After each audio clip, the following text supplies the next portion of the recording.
الحمد لله رب العالمين والصلاة والسلام على رسوله الكريم نبينا محمد وعلى آله وأصحابه أجمعين وعلى من تبعه بإحسان إلى يوم الدين أما بعد. அன்பார்ந்த சகோதர சகோதரிகளே, அல்லாஹ் சுப்ஹானஹு வ தஆலா நம் மீது மார்க்க கல்வி தேடுவதை கட்டாய கடமையாக ஆக்கியிருக்கிறான். நபிகள் நாயகம் ஸல்லல்லாஹு அலைஹி வஸல்லம் அவர்கள் கூறினார்கள், தொலபுல் இல்மி ஃபரீதத்துன் அலா குல்லி முஸ்லிம். ஒவ்வொரு முஸ்லிம் மீது மார்க்க கல்வியை தேடுவது கட்டாய கடமையாகும். இந்த மார்க்க கல்வியை குர்ஆன் ஹதீஸ் அடிப்படையில் சலஃப் சாலிஹ் என்கிற சஹாபா பெருமக்களுடைய அடிப்படையில் மக்களுக்கு சொல்லித்தரக்கூடிய அறிஞர்களிடம் மாத்திரம்தான் நாம் பெற வேண்டுமே ஒழிய பிதஅத்வாதிகளிடம், தவறான சிந்தனைகள் சொல்லக்கூடிய மக்களிடம் ஒருபோதும் மார்க்கத்தை கற்றுக்கொள்ளக்கூடாது.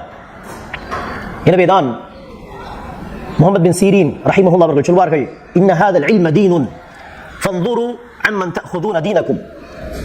நிச்சயமாக இந்த மார்க்க கல்விதான், இந்த மார்க்கம் கல்வி வடிவத்தில் தான் இந்த மார்க்கம், இந்த தீன் நம்மிடத்தில் இருக்கிறது. எனவே இந்த மார்க்க கல்விதான் மார்க்கம். எனவே யாரிடம் இருந்து நீங்கள் மார்க்கத்தை பெறுகிறீர்கள் என்பதை பார்த்துக் கொள்ளுங்கள். எனவே மார்க்க கல்வியை அதன் தூய வடிவத்தில் கற்றுக்கொள்வதற்கு உண்மையான அறிஞர்களிடம் இருந்து மாத்திரம்தான் நாம் மார்க்கத்தை பெற வேண்டும், மார்க்க கல்வியை தேட வேண்டும். சிலர் பிதஅத்வாதிகள் எழுதிய நூல்களை படித்து, பிதஅத்வாதிகளிடம் நேரடியாக படித்து, அல்லது பிதஅத்வாதிகளுடைய காணொளிகளை பார்த்து தவறான சிந்தனைகளுக்கு சென்று விடுகிறார்கள். எனவே அன்பானவர்களே, உண்மையான அறிஞர்களிடமிருந்து மார்க்க கல்வி தேடக்கூடிய வாய்ப்பு கிடைத்தால் அதை நாம் பயன்படுத்திக் கொள்ள வேண்டும். நேரடியாக உலமாக்களிடம் நேரடியாக மார்க்கம் படிக்க முடிந்தால் அல்ஹம்துலில்லாஹ், இதுதான் முதல் படியாக மிக சிறந்த வழி. சரி, நேரடியாக அறிஞர்கள் மார்க்கம் படிக்கக்கூடிய வாய்ப்பு கிடைக்காவிட்டால் குறைந்தது நேர்வழி பெற்ற அறிஞர்கள் எழுதிய நூற்களை படித்து அதனுடைய விளக்கங்களை தெரிந்து கொண்டு மார்க்க கல்வியை நாம் தேடலாம். இதுவும் மார்க்க கல்வி தேடக்கூடிய ஒரு வழிமுறைதான். அல்ஹம்துலில்லாஹ், ஒவ்வொரு துறையிலும் நம்முடைய முன் சென்ற அறிஞர்கள், சமகால அறிஞர்கள் சிறந்த பல நூற்களை எழுதியிருக்கிறார்கள். அந்த நூற்களை ஒரு அறிஞரிடம் அவர்கள் சொல்லக்கூடிய விளக்கங்களின் அடிப்படையில் நாம் படிப்போமையானால் நிறைய கல்வி விளக்கங்களை நம்மால் தெரிந்து கொள்ள முடியும். அந்த அடிப்படையில் அன்பானவர்களே, அறிஞர்கள் எழுதிய நூற்களை அடிப்படையாக வைத்து பாடங்கள் நடத்தக்கூடிய ஒரு வகுப்பு இன்ஷா அல்லாஹ் ஆரம்பமாக இருக்கிறது. இதில் கொள்கை தொடர்பாக, இஸ்லாம் சொல்லக்கூடிய உண்மை கொள்கை அகீதா தொடர்பான 4 நூற்கள் இன்ஷா அல்லாஹ், 4 புத்தகங்கள் பாடமாக நடத்தப்படும். முஹம்மது பின் அப்துல் வஹாப் ரஹிமஹுல்லாஹ் அவர்கள் எழுதிய அல் உசூலு ஸலாஸா, அல் கவாயிதுல் அர்பஅ, நவாகிதுல் இஸ்லாம் மற்றும் முஹம்மது பின் சாலிஹ் அல் உஸைமீன் ரஹிமஹுல்லாஹ் அவர்களுடைய ஷர்ஹ் உசூலில் ஈமான். அல் உசூலு ஸலாஸா இதற்கு அப்துல் ரஸாக் அல் பத்ர் ஹஃபிதஹுல்லாஹ் அவர்கள் சொன்ன விளக்கங்களை அடிப்படையாக வைத்து பாடங்கள் நடத்தப்படும். நவாகிதுல் இஸ்லாம் இதற்கு சாலிஹ் அல் ஃபௌசான் ரஹிமஹுல்லாஹ் ஹஃபிதஹுல்லாஹ் அவர்கள் சொன்ன விளக்கங்களை அடிப்படையாக வைத்து பாடங்கள் நடத்தப்படும். அல் கவாயிதுல் அர்பஅ இதற்கு சுலைமான் ருஹைலி ஹஃபிதஹுல்லாஹ் அவர்கள் சொன்ன விளக்கங்களை அடிப்படையாக வைத்து இன்ஷா அல்லாஹ் பாடங்கள் நடத்தப்படும். ஷர்ஹ் உசூலில் ஈமான் அதில் ஓரளவுக்கு விளக்கமாக தான் ஷேக் முஹம்மது பின் சாலிஹ் அல் உஸைமீன் எழுதியிருக்கிறார்கள். அது பாடமாக நடத்தப்படும். கொள்கை சார்ந்த இந்த நூற்களை கொண்டு, இந்த புத்தகங்களை கொண்டு உண்மை கொள்கையை நாமும் அறிந்து மக்களுக்கும் நாம் எடுத்துச் சொல்ல வேண்டும். இந்த காலகட்டத்தில், குறிப்பாக நாம் வாழ்ந்து கொண்டிருக்கும் இந்த காலகட்டத்தில் தவறான சிந்தனைகள் பரவி கிடக்கின்றன. முஸ்லிம் அல்லாதவர்கள் சொல்லக்கூடிய வழிகட்ட கொள்கைகள் ஒரு பக்கம் என்று சொன்னால், முஸ்லிம்களுக்கு மத்தியில் பல வழிகட்ட கொள்கைகள் இருக்கின்றன. ஒவ்வொரு நாளும் புதிய புதிய விஷயங்களை, புதிய புதிய சிந்தனைகளை பரப்பி வருகிறார்கள்.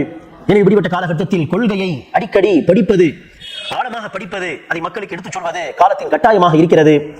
எனவே கண்ணியமிக்க சகோதர சகோதரிகளை, இந்த வாய்ப்பினை பயன்படுத்திக் கொள்ளுங்கள். இந்த வகுப்பில் யாரெல்லாம் சேர்ந்து படிக்கலாம் என்று கேட்டால், உலகத்தில் எந்த பகுதியில் இருந்தாலும் இன்ஷா அல்லாஹ் சேர்ந்து படிக்கலாம். ஏனெனில் இது ஆன்லைன் வழி வகுப்புகள் என்கிற அடிப்படையில். ஆனால் இதில் சேர்ந்து படிப்பதற்கு குர்ஆன் சரளமாக ஓத தெரிந்திருக்க வேண்டும். அரபி மொழியை பார்த்து சரளமாக ஓத தெரிந்திருக்க வேண்டும். அரபி மொழி பார்த்து சரளமாக ஓத தெரியாது என்று சொன்னால் இந்த வகுப்பில் படிப்பது சிரமம்.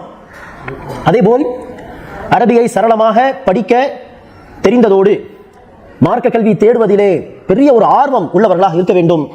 இன்ஷா அல்லாஹ் ஆர்வம் உள்ள அரபி மொழியை சரளமாக படிக்க தெரிந்த 15 வயதுக்கு உட்பட்ட மக்கள் யாராக இருந்தாலும் ஆண்கள் பெண்கள் இன்ஷா அல்லாஹ் சேர்ந்து படிக்கலாம்.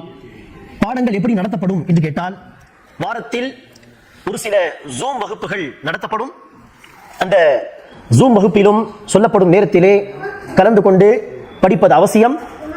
ஜூம் வகுப்பில் நடத்தப்படும் அதே பாடத்தை இன்னும் விளக்கமாக இன்ஷா அல்லாஹ் காணொளியாக வீடியோ வடிவத்திலே நாம் இன்ஷா அல்லாஹ் பகிர்ந்து கொள்வோம். அதை பார்த்து நேரம் ஒதுக்கி படிக்க வேண்டும். அவ்வாறு படிக்கும் பொழுது சொல்லக்கூடிய விளக்கங்களை நோட்ஸ் எடுத்துக்கொள்வதோடு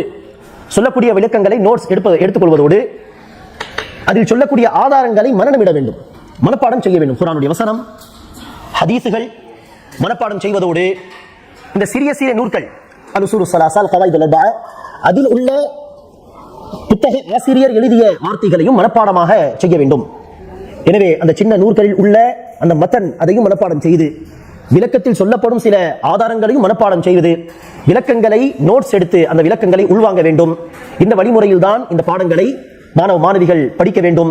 இன்ஷா அல்லாஹ் இந்த வாய்ப்பினை பயன்படுத்திக் கொள்ளுங்கள். இதை குறித்து மார்க்க கல்வி தேடுவதிலே ஆர்வம் உள்ள உங்களுடைய நண்பர்கள், உங்களுடைய உறவினர்கள் என்று இருந்தால் அவர்களுக்கும் எடுத்துச் சொல்லுங்கள். நேர்வழியின் பக்கம், நன்மையின் பக்கம் வழி நடத்தக்கூடியவரும் நன்மை செய்யக்கூடியவராக கருதப்படுவார். அத்தாலு அலல் கைரி கஃபாயிலிஹி என்று நபிகள் நாயகம் ஸல்லல்லாஹு அலைஹி வஸல்லம் அவர்கள் கூறினார்கள். அல்லாஹ் சுப்ஹானஹு வ தஆலா நம் எல்லோருக்கும் மார்க்க கல்வியை, அடிப்படை விஷயங்களை முறையாக படித்து உண்மையான கொள்கையின் அடிப்படையில் இருந்து கொண்டு மார்க்கத்தை பின்பற்றி நடக்கக்கூடிய பாக்கியத்தை தருவானாக. ஆமீன். அஸ்ஸலாமு அலைக்கும் வரஹ்மத்துல்லாஹி வபரகாத்துஹு.